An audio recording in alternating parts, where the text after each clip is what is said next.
The rain started subtly, a persistent drizzle that clung to everything in Havenwood.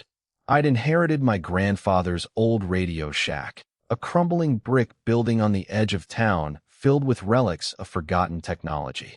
He was obsessed with shortwave, convinced he could pick up signals from across the globe. After his sudden death, sorting through his belongings felt like navigating a graveyard of half-finished projects and unanswered questions. That's when I found it, a heavily modified receiver, labeled simply Echo. It wasn't plugged in, but as I reached for it, the static began, not the usual white noise, but something organized. It resolved into fragmented voices, whispers fading in and out of clarity. I tried adjusting the tuning dial, attempting to isolate the source. The voices shifted, becoming slightly clearer, almost like someone was speaking directly to me, a young woman's voice pleading for help. The air grew cold, raising goosebumps on my arms. I felt an inexplicable sense of urgency, as if I needed to understand what she was saying. My hands trembled as I adjusted the gain control, amplifying the static. A clearer image began forming on the oscilloscope attached to the receiver, a grainy photograph of a woman in a lab coat. Fear started to creep in.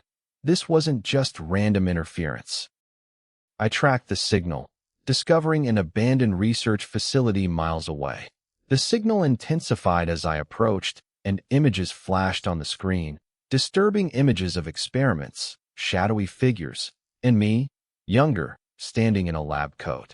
It was horrifying, like staring into my own forgotten past.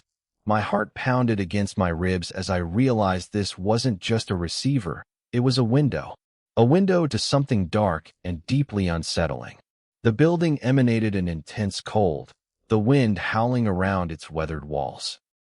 I pushed open the heavy steel door, stepping into a cavernous chamber filled with decaying equipment and shattered glass. The radio was still transmitting, now broadcasting a single, repeating sentence: "You are part of the frequency." A holographic projection flickered to life, a man in the same lab coat as the image on the receiver, speaking directly at me.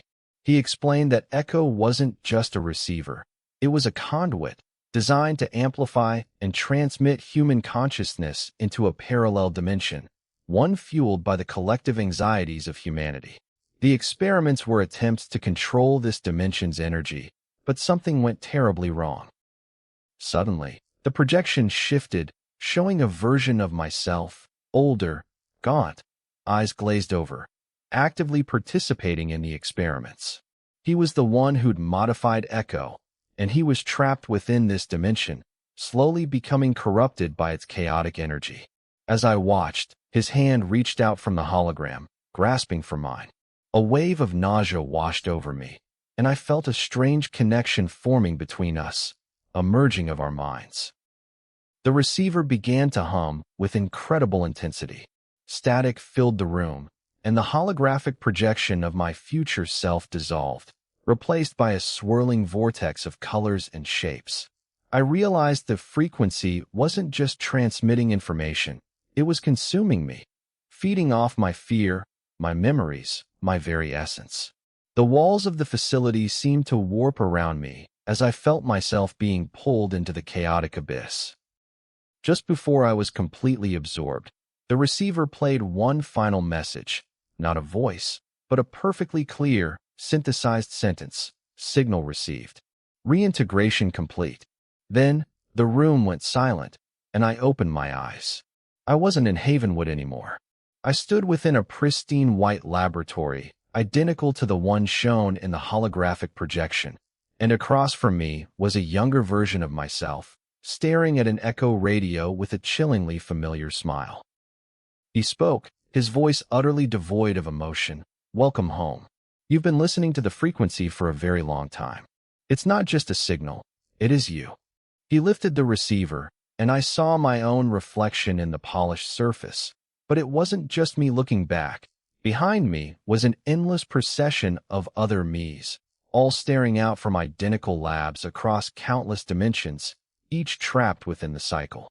The final twist revealed that Echo wasn't finding lost signals, it created them. I hadn't inherited